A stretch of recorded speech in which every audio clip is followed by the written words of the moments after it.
Ladies and gentlemen, our next speaker, we have Jorge Luis Castro Toribio, Agile Coach, Agile Manager from Agility Digital, Everest. George is an Agilist, DevOps Program Manager, Test Manager, Agile Coach, and global speaker who feels passion for testing automation Agile, DevOps, and business agility.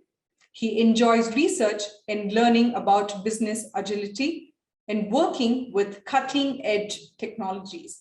He has been learning continuously for more than 12 years and is learning new ways to foster business agility and team greatness.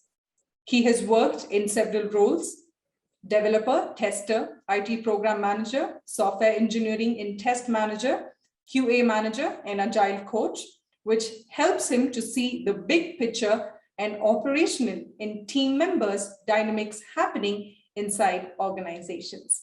This experience lets him help teams design, build, and implement digital, DevOps, and agile transformation strategies. He encourages focusing on people productivity, continuous improvement, innovation, and having fun to enjoy success in our agile journeys.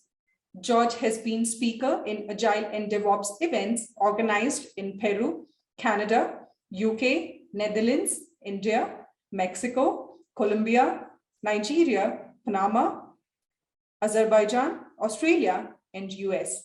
His session title is Optimizing Team Organization for Increased Flow through DevOps, SRE, and Team Topologies and Technical Agility.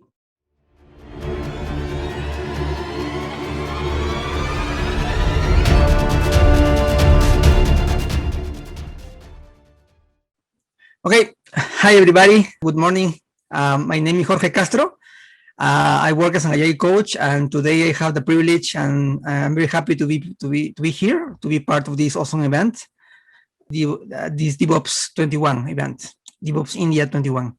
So today I'm going to present this talk, which is optimizing team organization for increased flow through DevOps, SRE, team topologies, and technical agility. So I hope you enjoy the talk and find it useful. Okay, so let's start. As I said, my name is Jorge Castro. I work as a DevOps program manager, test manager, and agile coach. Here you can see my contact information.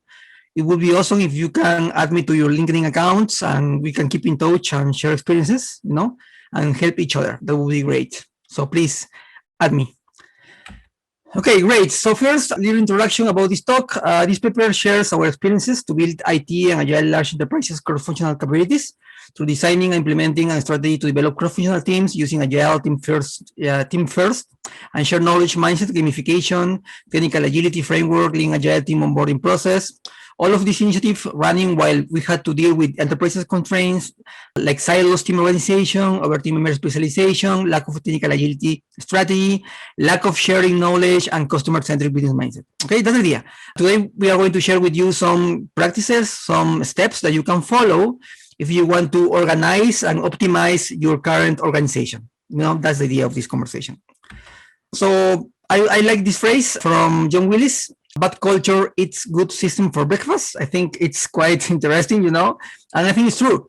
No matter if you are using the cutting edge technologies, or you are invested a lot of money in technologies or whatever, or you have the smart guys in the market. If you have a bad culture, maybe you're going to fail, in your transformation or in your goal to improve your system, right? That's the idea. Okay, let's start with the story. Once upon a time in a common enterprise, a usual enterprise, the enterprise that you are working on, right? As a consultant, you are working, right? So we are going to see this story, the story of Carol. Carol is a agile coach. Is agile coach, and one day her boss told her that they were facing a lot of problems, in the team organization, with the collaboration, with a lead time, with time to market as well. The company had a lot of problems, and her boss asked her to fix it, right? Because she is a agile coach. She's Carol, the agile coach. So that was a problem, What are the problems? With a lot of problems, right? As I said, in that company, Carol was facing those problems, right? A lot of problems. lack of cross-team collaboration, lack of cross-team cooperation, team-less thinking, large teams, which is a huge problem, right? Especially if you are working with teams from different locations, right? From different continents.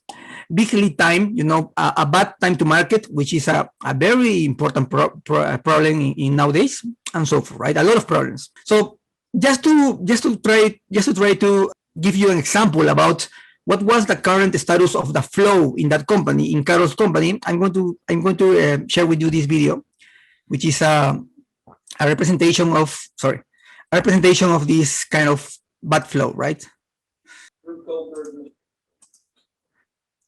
So this video represents the current status of the flow in Carol's company. You can see here the flow is a mess. Okay, the idea is that the ball, go through all the system with flow, but as you can see here, it's a mess. So imagine that this is the current status of the development cycles, operation cycles in Carol's company. That was the problem, a huge problem. Okay.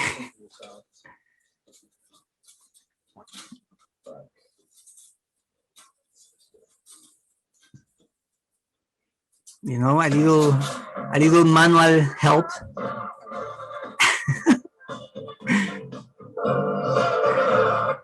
Okay, yeah, that was the problem, right? Right? Imagine that your development cycle looks like that video, right? This flow, so a mess, So as I said, her boss told her that they need some help to fix this problem. So he asked her to fix the problem, right? So Carol is the agile coach, so she needs to bring with something to try to help that team organization, team collaboration, lack of team mindset, lack of that a technology approach, lack of a good time to market, and so forth, right? Lead time, for example, right? So it's a huge problem, and Carol is responsible of that because she is the agile coach, or maybe she is the architecture, or she is the technical lead, for example, right? That's the idea. Okay, but fortunately today we are going to help Carol in this mission. We are going to help her sharing our experiences about it. Basically, we are going to share with her and with you guys, with you fellows, our experiences using agility, DevOps, team working, team topologies, and so forth. That's the idea of this conversation. So we are going to help Carol in this problem. And I assume that most of you are facing similar problems like Carol has, So let's save the day. Okay, in our case, our experience, our first experiment, our first approach to try to, work with these problems and try to fix them, this was being followers, right? And basically, we use a lot of information from books, from other experiences. We read a lot about it, some research about some experiences dealing with this kind of problems at large enterprises, but being followers didn't work. We failed. Actually, we failed because we noticed that no matter if you have good practices, each company is different from each other, right? So you need to apply. You need to take those practices, but you need to create a kind of customized approach, right? That's the idea. So this first experiment try to take what we have in the market to put in practice in our company failed because we noticed that we needed a kind of more specific, more customized solution for our enterprise. So our second experiment was organic and system approach, a kind of a system thinking approach, more focused on our current business problem, right? And our culture in our company. So for that approach, our mindset was first team approach. We think about not only teams, also we think about team of teams, right? At strategic level. Also keep it simple, stupid. We don't like to complicate things. We want to make things keep it simple, stupid, right? Keep it simple. Number three, technical agility building. We believe that technical agility is a key enabler for any transformation. So you are going to see here in this talk what we did in terms of technical agility, right? As part of agile transformation, design organization, and team topologies. Number four, we try not to decorate the fish. Basically, we try to focus on the real problem. By the way, if you don't know this book, actually, Decorate a Fish is a book. I recommend you to read it. It's a great book about focus on the real problems, right? So in our case, we try not to decorate a fish. We try to focus on the real problem, right? What are the real problems that people are facing? And finally, data talks, right? In our case, all our decisions were made using data, especially to negotiate those decisions with our C-levels, right? Which is something difficult sometimes, but if you have the data, you can move a lot of things, right? With your C-levels and also with your teams. Okay, number one, and by the way, team, from now on, I'm going to share with you this recommendation, this experience with you. So you are going to see here tools, you're going to see here visual tools as well. You're going to see some experiences that you can repeat in your companies if you find that they are useful for you. Okay, number one, quite important, start with why, right? You need first, in this second experiment, we need to analyze, okay, what is the problem? What is the real problem, right? We have problems with the flow, but what about our goal, right? We need to understand what is our real problem. So in our case, our objective was optimize team organization and flow and make development team work more productive through DevOps, SRE, team topologies, technical agility, and agile practices. Okay, that was our approach here. Okay, start with why, right? First, we need to define this goal, which was our goal. All our efforts are going to focus on this goal, right? Optimize team organization and flow and make development team work more productive through DevOps, SRE, team topologies, technical agility, and agile practices. That is quite important because this is going to drive your strategy, okay? Number one, start with why and your objective. As part of number one, you need to measure. As I said, data talks was part of our mindset in this strategy. So we took some data from our current status of our flow and our interactions, our production development cycles. So we took those numbers, lead time. In that time, we took lead time as an example, as a metric that we want to improve, and also, as part of this technical agility approach, we created an assessment to measure our engineering practices, our maturity of our engineering practices across the company. So in that assessment, we had three levels, right? The basic one, the intermediate, and the advanced. And we ran the assessment and we noticed that we are in a kind of basic level, right? Which is sidekicks level, right? Beginners. So that was quite important because this assessment was for measure the maturity of the engineering practices, not only for one team or two teams or team of teams. It was for the entire company, right? And of course, after we run assessment, we can focus on a specific team of teams approach, right? That's the idea. Okay, more metrics. As I said, we also measure flow efficiency. We also measure team collaboration, and we also measure team capacity for production batches. Basically, that was the approach. We consider that those metrics were quite important because at the end, that is our outcome, right? That is our evidence that we are doing well or we are doing not so well. And also, this is the evidence that is going to help us to get support from our C-levels and also from our teams. Okay, step number two, finding value proposition, right? Okay, now you have the objective, now you have the metrics, now you need to understand what is the value proposition, right? Of your team and your team of teams, right? That's quite important. For that purpose, basically you can use tools like value proposition workshops, this value proposition canvas. You can use tools like that is going to help you to identify what is the value of a team and also what is the value proposition of a team of teams, right? You can run it with your team members and you can get information.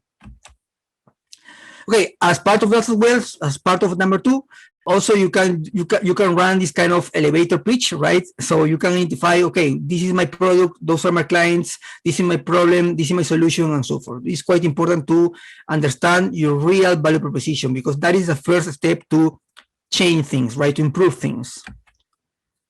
Okay, step number three, recommendation 3, workflow behavior, right? It's quite important that as part of that, now you understand the problem, right? The business case, you have your objective, you have your goal, you have your metrics of the real situation, right? Of the current situation. You understand your value, right? Your business value. And now you need to understand what is your flow. which is something quite important. As you remember at the beginning, we said that our goal was to improve the flow in the company, through these team topologies and so forth. So you need to understand your flow. For that approach, we recommend that you can use techniques like static from Kanban, right? Static from Kanban, and also you can use some techniques from value stream mapping, which are quite important, right? The idea is to analyze and understand your flow, how your different teams working together, or the dependencies between teams for a specific product or for a specific products, right? So you need to run this kind of value stream workshop to define your value stream, the interaction, the dependencies, the ways in your flow, and so forth. That is quite important. Number 4, now you have that information, you can say, okay, those are my value streams, right? You can say, okay, I analyze the information, I analyze the flow, the processes, the interactions, the ways, the products, and so forth. You can say, okay, those are going to be my value stream proposals for this approach, right? In our case, we need to do that in that way because the company didn't have value streams define it. So we need to run those workshops and define the value streams, right? So we need to move from this kind of organization, which is a kind of traditional organization, to streams, right? To value streams. That's the idea of this exercise. You need to define your value streams. Okay, here you can see an example of how you can do it. You can do it, as I said, for example, in this slide, we did it face-to-face in the old times, but also you can do it in the virtual times, right? Which Miro, with Muran as well. So that's that approach. Okay, and now that you have, step number 5, which is basically the technical part, right? Software system rediscovery, In the same way that you analyze business, value streams, and process, and so forth, now you need to understand, okay, what is your technical stack? What is your technology? What is your current status of architecture, right? That's the idea. And the idea is that you can check all that information, check your technology end, so it can fit for purpose, right? The idea is that your technology stack can support your business value, your strategy, and your value streams. That's the idea, right? Your technology stack, your practices, your engineering practices, technology, software, architecture need to support your value delivery. So in that case, we apply different techniques. I recommend you to use domain discovery, software architecture, and software design, which are quite important. For example, as part of domain-driven design, we run this bounded context canvas, which is a canvas that helps you to identify what are the bounded of your system, right? In our case, due to we work with different teams, we had a lot of architectures in place. So we need to run this assessment. We need to run this workshop with different teams in different levels, with architects and development teams, to try to identify and understand what is the stack of the technology and also the stat of the architecture, right? In this case, of the bounded context canvas, right? So that's part of the approach, to try to identify your current architecture, understand it, so you can improve it, to support your value streams. Again, also as part of this exercise, I recommend you to use these core domain charts. This is a tool, a visual tool to help you to understand what are your core domains, right? As you know, each application, each software architecture has some core domain. The idea is that you need to focus on those more tactical and important core domains for your company. That's the idea. Okay, again, as I said, as part of that as well, is a kind of a good approach to run this architecture approach analysis. Basically, the idea is to run this analysis so you can determine what is going to be your architecture approach in terms of your value streams, right? Using your core domains and your bounded context. That's the final result, to try to understand and design your domain for your architecture. Okay, number 6, team topologies, right? As I said, we applied in-house team topologies. Of course, we read the awesome book from Matthew and Manuel, Team Topologies, and also other books. But anyway, the recommendation here is you need to define your in-house design, right? That is the recommendation. In our case, when we took the information as it is from the market, it didn't work. We need to customize the information. We need to customize the experiences to try to apply for our particular business case. So that is what we did. We applied team topologies. And those are the team topologies that we defined, right? a delivery team, enablement team, ways of working, dual track team, discovery team, and flow to work team. They are quite similar to the topologies from Team Topologies book, but of course, as I said, though there are some particular differences between in this approach, because we try to move in a kind of in-house design, right? So, for example, in our case, we had dual track team, which are teams composed by development teams and also some part of discovery teams, right? And also we have, for example, discovery teams, which are a team that discover product, teams that are searching the market, are having meetings with clients, are getting information from the market, and teams that are doing some research and some product evaluation, some experimentation with clients and so forth. So that was our first approach in our case to define those topologies. As a part of that, in our case, we define this lean product management cycle, so we can put all that team topologies that we had in the company, so we can see this picture. In this picture, you can see how those teams working together in this lean product management cycle, right? From the exploration end to the execution end, right? So you can see here the different interaction that those teams has in terms of delivery value in our company, right? This graph is for our specific business case, but of course you can adapt this kind of representation if you want to summarize, and if you want to provide some examples about what are the interactions of these team topologies in your product ecosystem, right? That's the idea. Okay, step number 6, anti-patterns. We need to define some anti-patterns. A lot of them. Project as a topology is not, right? Project is not a topology. Cognitive overload. Yes, we noticed that we had a lot of teams working with a lot of products, a lot of systems, which is a bad approach for cognitive load, right? As you know, we need to keep the cognitive load in a good shape, right? To keep the health of the team and to keep the productivity. Ad hoc design a first code. Yes, it was also a mistake, a bad anti-pattern. And finally, engineering practices missing, right? We noticed that most of our teams were focused on the agile process and processes, but the technical part was kind of missing in those teams. So it was a kind of anti-pattern. Okay, step number 6, for DevOps and SRE topologies, and to enable capability strategy, to enable these capabilities to the entire company, we defined some center of excellence. I recommend you to do it. In our case, we designed some center of excellence for DevOps and SRE. Center of excellence for me is a good approach to build and mature practices across the company, at the strategic level, right? So I think it's a good approach.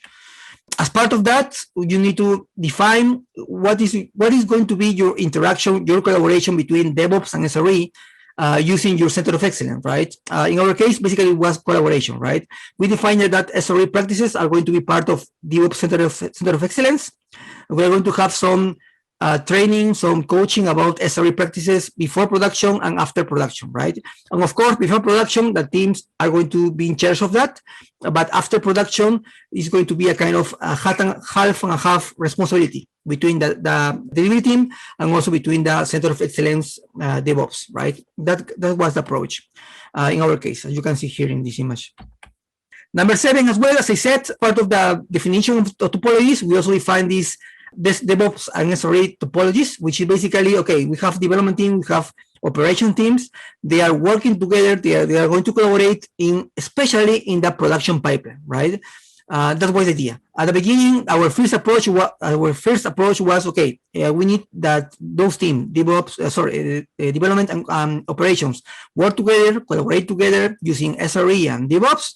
So they are going to collaborate each other in the production pipeline of DevOps. That was the first approach of this topology. Again, right idea here. As I said, we will also introduce SRE practices. As you can see here in the red cycle.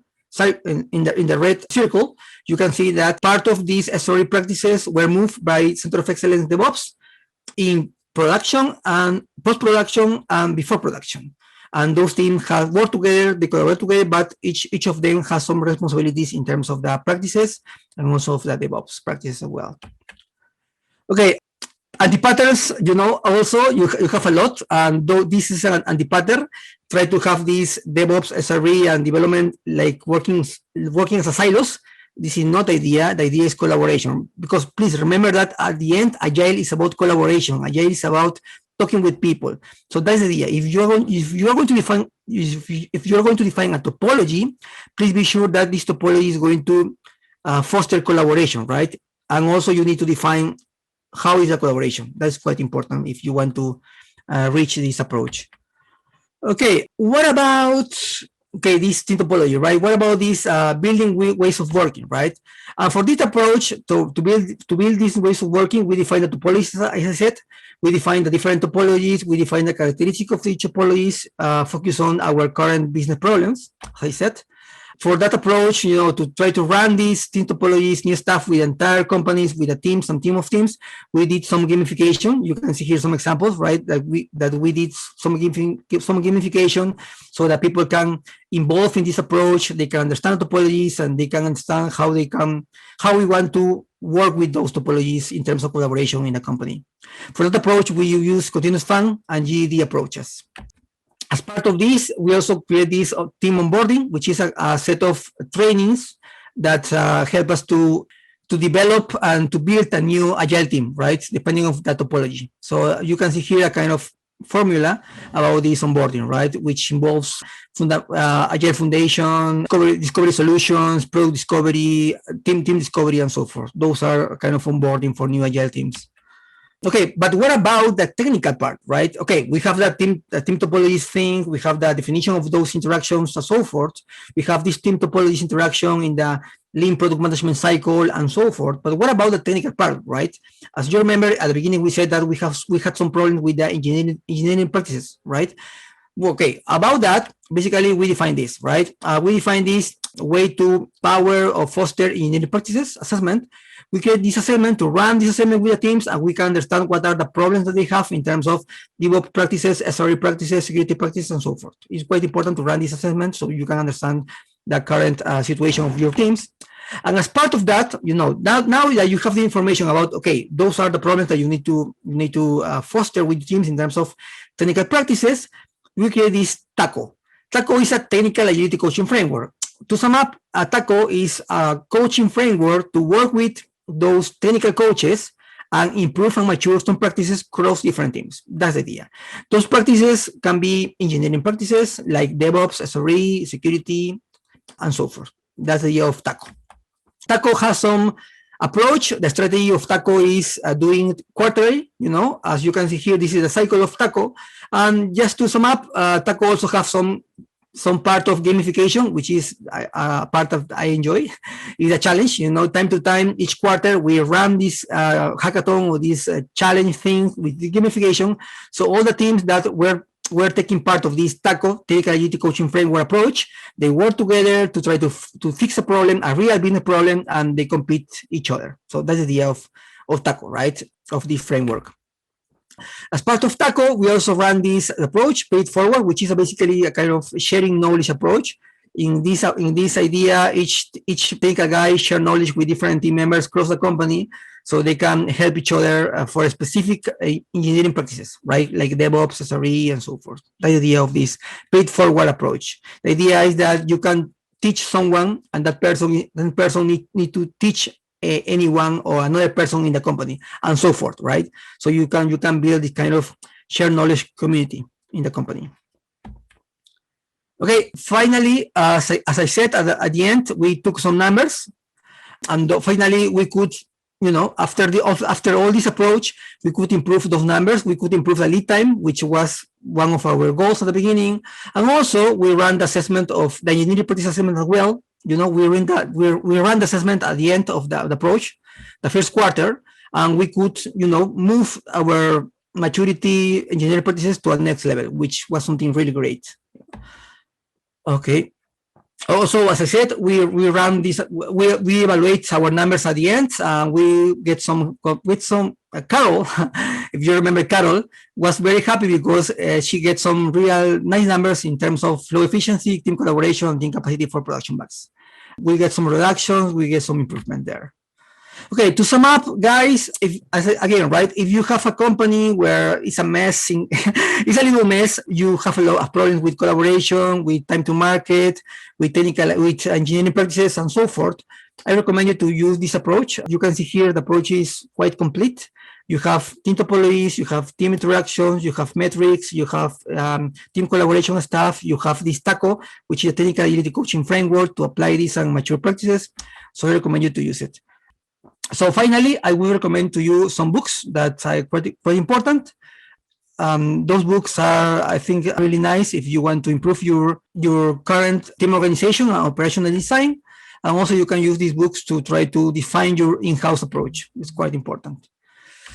Okay, as again, guys, thank you very much for your time. I hope you enjoyed the talk. I know that this is a lot of information, but again, please add me to your LinkedIn and I will be very happy to help and share with you my experiences.